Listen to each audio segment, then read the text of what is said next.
आम आदमी पार्टी के एक राज्यसभा सांसद हैं, नाम है राघव चड्ढा।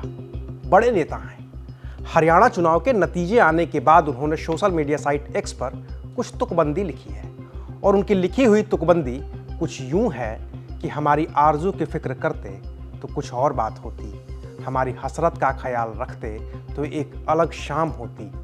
आज वो भी पछता रहा होगा मेरा साथ छोड़कर, अगर साथ साथ चलते तो कुछ और बात होती। जाहिर है कि राघव चड्ढा का इशारा कांग्रेस और राहुल गांधी की तरफ है, जिनके साथ हरियाणा में गठबंधन नहीं हो पाया और नतीजे आए तो आम आदमी पार्टी तो डूबी ही डूबी। कांग्रेस लगातार तीसरी बार सत्ता से बाहर हो गई। लेकिन क्या कांग्रेस और आम आदमी पार्टी मिलकर चुनाव लड़ते तो सच में रिजल्ट कुछ और होता?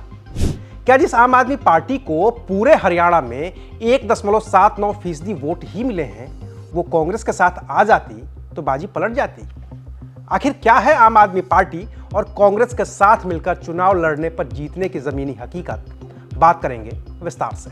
नमस्कार, मैं हूं अविनाश और आप देख रहे हैं एबीपी लाइव पर हरियाणा के चुनाव से जुड़ी विशेष कवरेज। हरियाणा चुनाव के अंतिम नतीजों में बीजेपी के पास 48 सीटें हैं और कांग्रेस के पास 37, यानी कि बीजेपी और कांग्रेस के बीच सीटों का अंतर भले ही 11 का हो, लेकिन वोट प्रतिशत के लिहाज से बीजेपी को कांग्रेस से महज 0.85% वोट ही ज्यादा मिले हैं।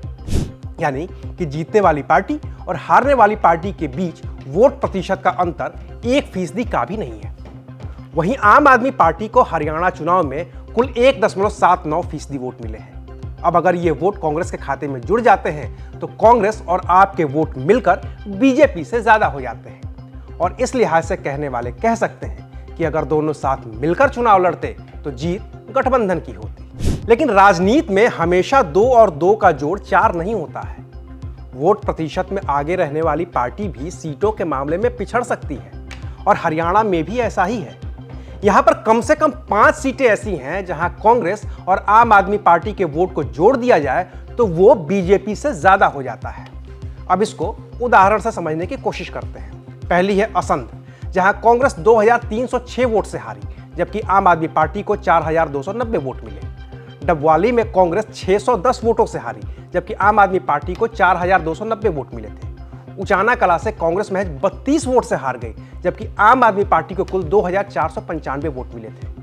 रानिया में कांग्रेस 4100 वोट से हारी, जबकि आम आदमी पार्टी को मिले 4697 वोट। दादरी में कांग्रेस 1957 वोट से हारी, जबकि आपको मिले 1339 वोट। लेकिन ये बस 5 ही सीटें हैं जहां कांग्रेस और आम आदमी पार्टी के वोट जोड़ने पर बीजेपी से ज्यादा हो जाते हैं। अगर एक बार को मान भी लें कि ये 5 सीटें गठबंधन जीत जाता तो भी कांग्रेस और आपके पास 42 सीटें ही होती।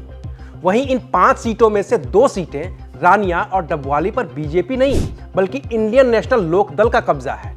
तो अगर बीजेपी की सीटें घटती भी तो 3 ही घटती और उनका आंकड़ा 45 पर तो रहता ही रहता और तब भी बीजेपी कांग्रेस और आम आदमी पार्टी के गठबंधन से ज्यादा ही रहती। लिहाजा ये कहना कि अगर आम आदमी पार्टी और कांग्रेस मिलकर हरियाणा का चुनाव लड़ते तो तस्वीर कुछ और होती, पूरी तरह से सही तो नहीं है।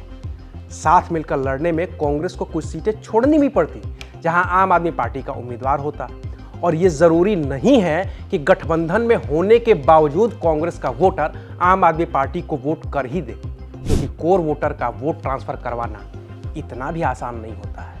और 2019 के लोकसभा चुनाव में समाजवादी पार्टी और बहुजन समाज पार्टी का गठबंधन में वोट ट्रांसफर के तरीके पर पूरी दुनिया बात कर ही चुकी है। शुक्रिया, आप देख रहे थे एबीपी लाइव।